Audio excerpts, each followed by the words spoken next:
সবাইকে একটা অনুরোধ করব, কেউ যদি ফেসবুক থেকে কিংবা হোয়াটসঅ্যাপ থেকে কিংবা ইমো থেকে কিংবা ফোন করে, আপনারা অনেকেই দেখবেন যে ফেসবুকে পুরো পুলিশের ছবি, পুলিশের পোশাকের ছবি, হ্যান ত্যান এরকম অনেক কিছুই আছে। ফোন হারাই গেছে, ফোন পাওয়ার জন্য কেউ যদি টাকা পয়সা চায়, কোনো পুলিশ কিংবা পোশাক পরা যে কেউ হোক, কেউ টাকা পয়সা দিবেন না। কারণ এটা সম্পূর্ণ একটা ভুয়া।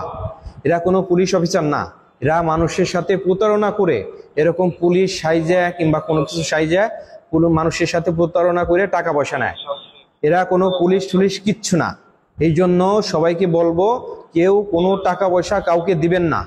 যদি কেউ টাকা পয়সা চায় যে আপনার ফোনটা উদ্ধার করে দিচ্ছি, আপনার এটা করে দিচ্ছি, আপনি এরকম টাকা পয়সা লাগবে, 2000 টাকা লাগবে, 3000 টাকা লাগবে, 5000 টাকা লাগবে, টাকা দেন, আমরা ফোনটা উদ্ধার করে দিচ্ছি। এই জন্য কেউ কোনো টাকা পয়সা কিচ্ছু দিবেন না।